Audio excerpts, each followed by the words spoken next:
Hello guys, welcome back our channel बायोपुर। Guys, आज हम लोग बिहार पैरामेडिकल 2022 के लिए बायोलॉजी के दूसरे सेट को करेंगे। इससे पहले हमने फर्स्ट सेट को कंप्लीट कर लिया है और आपको बता दें कि इस चैनल पर प्रीवियस ईयर के सारे क्वेश्चन को कंप्लीट कराया जा चुका है। अगर अभी तक आपने उन सब वीडियो को नहीं देखा है तो प्लीज़ उन सब वीडियो को वॉच कीजिए। और प्रीवियस ईयर के अलावा जो हम 10 सेट और कराएंगे प्रत्येक सब्जेक्ट में, उन सबको भी आप कंप्लीट कीजिए हमारे साथ जुड़ के। हमारे चैनल को सब्सक्राइब कीजिए और हमारे साथ जुड़ के उन सबको कंप्लीट कीजिए। अगर आप प्रीवियस ईयर और इन 10 सेटों को कंप्लीट कर लेते हो तो आपका सिलेक्शन पक्का है। आपको एग्जाम में इससे बाहर एक भी क्वेश्चन नहीं पूछेगा। चलिए आज के फर्स्ट क्वेश्चन को देखते हैं। आज का फर्स्ट क्वेश्चन है, प्रथम पक्षियों का उदय किस महाकल्प में हुआ था? यानी कि जो प्रथम पक्षियों का उदय हुआ था वो किस महाकल्प में हुआ था? इसका सही आंसर क्या हो जाएगा? मध्यजीवी। यानी कि प्रथम पक्षियों का उदय मध्यजीवी में हुआ था। ठीक ना। तो चलिए बढ़ते हैं आज के अगले क्वेश्चन की तरफ। आज का अगला क्वेश्चन बोल रहा है, पेप्सिन किसका जल विघटन करता है? यानी कि जो पेप्सिन होता है किसका जल विघटन करता है? इसका सही आंसर क्या हो जाएगा? ऑप्शन ए इज करेक्ट, यानी कि प्रोटीन का करता है। पेप्सिन प्रोटीन का जल विघटन करता है। तो चलिए बढ़ते हैं आज के अगले क्वेश्चन की तरफ। आज का अगला क्वेश्चन है, आज का अगला क्वेश्चन बोल रहा है, गृह मक्खी के कुल का क्या नाम है? यानी कि जो गृह मक्खी होती है उनके कुलों का क्या नाम है? जो गृह मक्खी जिस कुल में आती है उस कुल का क्या नाम है? इसका सही आंसर क्या हो जाएगा? मस्कडी। जो गृह मक्खी है वो मस्कडी कुल नामक के अंतर्गत आती है। चलिए बढ़ते हैं आज के अगले क्वेश्चन की तरफ। आज का अगला क्वेश्चन है, किनका शरीर कैल्शियम के कवच से ढका होता है? यानी कि कौन से ऐसे जीव है, कौन से ऐसे संघ के जीव है, कौन से ऐसे फाइलम के जीव हैं जिनका शरीर कैल्शियम के कवच से ढका होता है? ठीक ना। तो इसका सही आंसर क्या हो जाएगा? ऑप्शन ए इज करेक्ट, यानी कि मोलस्का। मोलस्का संघ के जितने भी जीव होते हैं ना, उनका जो बाहरी परत होता है वह कैल्शियम के कवच कवच रहता है उनके बाहरी परत में, और उनसे वो ढका रहता है। ठीक ना। चलिए बढ़ते हैं आज के अगले क्वेश्चन की तरफ। आज का अगला क्वेश्चन है, मानव में वक्षीय कशेरुक होते हैं? यानी कि जो जो मनुष्य होते हैं ना मानव, उनमें कितने वक्षीय कशेरुक होते हैं? इसका सही आंसर क्या हो जाएगा? ऑप्शन बी इज करेक्ट, यानी कि 12। मानव में वक्षीय कशेरुक की संख्या कितना होती है?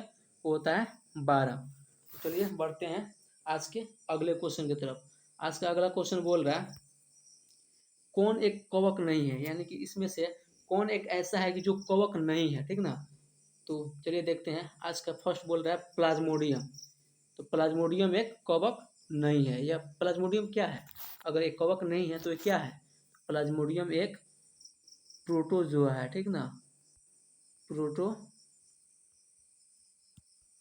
प्लाज्मोडियम एक प्रोटोजोआ है। यह एक कवक नहीं है। क्वेश्चन में बोला है कौन एक कवक नहीं है, इसका सही आंसर क्या हो जाएगा? प्लाज्मोडियम एक कवक नहीं है। नहीं तो जो ये नोस नोस्टोक, म्यूकर, एगेरिकस, ये तीनों तीनों ये जो तीनों है ना, यह कवक है। लेकिन जो प्लाज्मोडियम है ये कवक नहीं है, यह प्रोटोजोआ है। ठीक ना। और क्वेश्चन में बोल ही रहा है कौन एक कवक नहीं है, इसका सही आंसर क्या हो जाएगा? प्लाज्मोडियम एक कवक नहीं है। चलिए बढ़ते हैं आज के अगले क्वेश्चन की तरफ। आज का अगला क्वेश्चन बोल रहा है, डिनाइट्रीकरण किसके द्वारा किया जाता है? जो डिनाइट्रीकरण होता है वह किसके द्वारा किया जाता है? ठीक ना। तो जो डिनाइट्रीकरण होता है ना, वो क्लोस्ट्रीडियम के द्वारा किया जाता है। किसके द्वारा किया जाता है? क्लो क्लोस्ट्रीडियम के द्वारा किया जाता है। डिनाइट्रीकरण किसके द्वारा किया जाता है? इसका सही आंसर क्या हो जाएगा? ऑप्शन डी इज करेक्ट, यानी कि क्लोस्ट्रियल के द्वारा किया जाता है। चलिए बढ़ते हैं आज के अगले क्वेश्चन की तरफ। आज का नेक्स्ट क्वेश्चन बोल रहा है, लार किस प्रेरण का उत्परिवर्तन करता है? यानी कि जो लार होता है ना, हमारे माउथ में जो लार होता है वह किस लार किस प्रेरण का उत्परिवर्तन करता है? इसका सही आंसर क्या हो जाएगा? ऑप्शन बी इज करेक्ट, यानी कि स्टार्च को माल्टोज में परिवर्तित करता है। ठीक ना।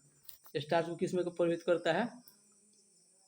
माल्टोज में। और स्टार्च क्या होता क्या है? ठीक ना। जैसे कि यहाँ पे लार का बात किया है, तो लार में हमारा एक एंजाइम होता है, इसका नाम है, ऐसे क्वेश्चन पूछता है कि मनुष्य के लार में पाए जाने वाले एंजाइम का क्या नाम है? तो क्या होता है? टाइलिन होता है। ठीक ना। क्या होता है?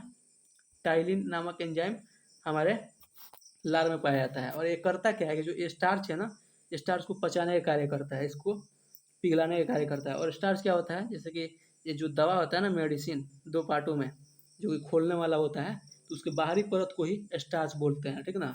स्टार्च जैसे हम मुंह में लेते हैं, अपने माउथ में जाता है, तो उसको पचाने का कार्य कौन करता है, हमारे लार में जो टाइलिन नामक जो एंजाइम रहता है वही उसको तोड़ना प्रारंभ करता है। तो चलिए बढ़ते हैं आज के अगले क्वेश्चन की तरफ। इसका आंसर क्या हो जाएगा, लार किस प्रेरण का उत्प्रेरण करता है, तो लार किसका करता है, बी स्टार्च, स्टार्च को माल्टोज में परिवर्तित कर देता है, ठीक ना। चलिए बढ़ते हैं आज के अगले क्वेश्चन की तरफ। आज का अगला क्वेश्चन बोल रहा है किसमें ग्लैक्टोज होता है, यानी कि किसमें ग्लैक्टोज होता है। इसका सही आंसर क्या हो जाएगा, ग्लैक्टोज किसमें होता है। ऑप्शन ए में क्या दिया है, स्टार्च, बी में सुक्रोज, सी में अगार, डी में माल्टोज। इसका सही आंसर क्या हो जाएगा, ऑप्शन बी इज करेक्ट, यानी कि सुक्रोज। सुक्रोज ग्लैक्टोज, यानी कि सुक्रोज में ग्लैक्टोज होता है, सुक्रोज में ग्लैक्टोज होता है। तो चलिए बढ़ते हैं आज के अगले क्वेश्चन की तरफ। आज का अगला क्वेश्चन बोल रहा है वह कौन सी सबसे सामान्य खरपतवार है जो लगभग यहाँ पे देखिए भाग हो गया है, इसको लगभग कर लेंगे, ठीक ना। यहाँ पे लगभग होगा, ये भाग नहीं होगा, ठीक ना। वो कौन सी सबसे सामान्य खरपतवार है, वो कौन सी सबसे सामान्य खरपतवार है, थोड़ा सा इसको से कर लें। हाँ, वह कौन सी सबसे सबसे सामान्य खरपतवार है जो लगभग हर फसल के साथ उगती है। यानी कि इसके कहने का मतलब है ना कि हम कोई भी फसल अगर उगाते हैं तो उसके साथ वो हमेशा, वो ऐसा कौन सा घास है, वो ऐसा कौन सा खरपतवार है जो हमेशा किसी न किसी पौधे के साथ हमेशा उगवे करेगा। कोई भी हम फसल अगर उपजाते हैं उसके साथ हमेशा वो उगा ही उगता है। इसका सही आंसर क्या हो जाएगा, ऑप्शन ए इज करेक्ट, चौलाई। चौलाई एक ऐसा पौधा है जो कि हर एक फसल के साथ उग ही जाता है। चलिए बढ़ते हैं आज के अगले क्वेश्चन की तरफ। आज का अगला क्वेश्चन बोल रहा है किसी की प्रतिदिन की जल की आवश्यकता न्यूनतम है, यानी कि इसमें से कौन सा ऐसा जीव है जिसकी जल की आवश्यकता न्यूनतम है, जो कि सबसे कम पानी का सेवन करे या फिर वह ज़्यादा दिन तक बिना पानी का रह सके। इसका सही आंसर क्या हो जाएगा, ऑप्शन डी इज करेक्ट, ऊँट। यानी कि ऊँट एक ऐसा जीव है कि जो एक एक अगर उसको 1 महीना पानी भी ना मिले तो वो जीवित रह सकता है एकदम आसानी से। वो करता क्या है कि वो जो एक बार में पानी को ऑब्जर्व करता है ना, वो पानी पीता है तो अपने लिए पानी को स्टोर करके रख लेता है, ठीक ना। और उसमें से वो अपना जब भी उसको पानी की आवश्यकता होती है उसमें से वो अपना लेते रहता है, और उसका जो भी क्रिया होता है पानी का वो हमेशा चलता रहता है। इसलिए वो भी एक एक महीना अगर पानी ना भी पिए तो जीवित रह सकता है एकदम बिल्कुल आसानी से, ठीक ना। तो चलिए बढ़ते हैं आज के अगले क्वेश्चन की तरफ। आज का अगला क्वेश्चन बोल रहा है रिंडर पेस्ट का कारण है, यानी कि जो रिंडर पेस्ट जो होता है ना, रिंडर पेस्ट, इस रिंडर पेस्ट का कारण क्या है। इसका सही आंसर क्या हो जाएगा, ऑप्शन बी इज करेक्ट, यानी कि विषाणु। जो रिंडर पेस्ट होता है ना, ये विषाणु के कारण होता है। यहाँ पे थोड़ा सा सही कर लीजिएगा, विषाणु होगा, ठीक ना, विषाणु। रिंडर पेस्ट का कारण क्या है, तो यह विषाणु होता है, ठीक ना। रिंडर पेस्ट का कारण विषाणु होता है। तो चलिए बढ़ते हैं आज के अगले क्वेश्चन की तरफ। आज का अगला क्वेश्चन बोल रहा है कौन एक तत्व के कमी के कारण होता है, यानी कि इसमें से कौन सा ऐसा रोग है कि जो इसमें से, जैसे कि ऑप्शन ए में दिया है मरासमस, बी में बेरी, सी में पैलाग्रा, डी में घेंगा, घेंगा को गोइटर भी बोलता है, ठीक ना। इसमें से बोला है कौन सा एक तत्व की कमी के कारण होता है, ठीक ना। इसमें से कौन सा ऐसा एक रोग है जो कि तत्व के कमी के कारण होता है। इसका सही आंसर क्या हो जाएगा, घेंघा। घेंघा जो है ये तत्व के कमी के कारण होता है। देखिए ये मरासस है, ये तत्व के कमी कारण, मरासस तत्व के कमी कारण नहीं होता है। बेरी ये विटामिन की कमी कारण होता है, ठीक ना। और सी ये भी तत्व के कमी के कारण नहीं होता है। बट क्वेश्चन पूछ रहा है कौन सा एक तत्व के कमी के कारण होता है। इसका आंसर डी हो जाएगा, घेंघा रोग जो है ना, गोइल्टर, यह एक तत्व के कमी के कारण होता है। और वह कौन सा ऐसा तत्व है जिसके कमी के कारण घेंघा रोग होता है, ये सबको पता है, बहुत पॉपुलर क्वेश्चन है। तो है आयोडीन, जो कि हमारे नमक में प्रचुर मात्रा में पाया जाता है, ठीक ना। क्या हो जाएगा, आयोडीन। आयोडीन एक तत्व है, सबको मालूम है कि आयोडीन एक तत्व है, और आयोडीन की कमी के कारण ही घेंघा रोग होता है, ठीक ना। तो क्वेश्चन बोल रहा है कौन एक तत्व के कमी के कारण होता है, तो इसका सही आंसर क्या हो जाएगा, ऑप्शन डी इज करेक्ट, यानी कि घेंघा रोग एक तत्व के कमी के कारण होता है, यानी कि आयोडीन की कमी के कारण होता है। तो चलिए बढ़ते हैं आज के अगले क्वेश्चन की तरफ। आज का अगला क्वेश्चन बोल रहा है कौन एक हार्मोन नहीं है, यानी कि इसमें से इन चारों ऑप्शन में से कौन एक ऐसा है जो कि हार्मोन नहीं है। ऑप्शन ए में दिया है इंसुलिन, बी में थायरोक्सिन, सी में एड्रेनालिन, डी में कोलेस्ट्रॉल। ए में दे रहा है इंसुलिन, इंसुलिन तो एक हार्मोन है। बी में दे रहा है थायरोक्सिन, ये तो थायराइड ग्रंथि द्वारा स्रावित होने वाला है, ये भी एक हार्मोन है।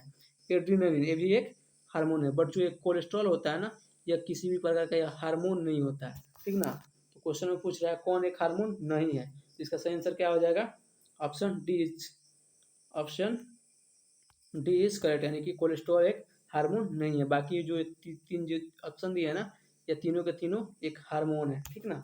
चलिए बढ़ते हैं आज के अगले क्वेश्चन की तरफ। आज का अगला क्वेश्चन बोल रहा है कौन अग्नाशय द्वारा स्रावित होने वाला वसा का सॉरी कौन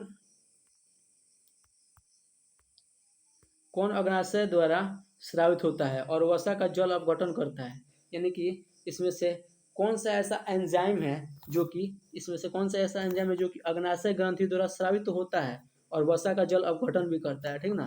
तो ऑप्शन ए में दिया है पेप्सिन, ठीक ना, पेप्सिन तो होगा नहीं। बी में दिया है एमाइलेज, सी में लाइपेज और डी में पीत। अब इसमें पूछ रहा है कि कौन सा ऐसा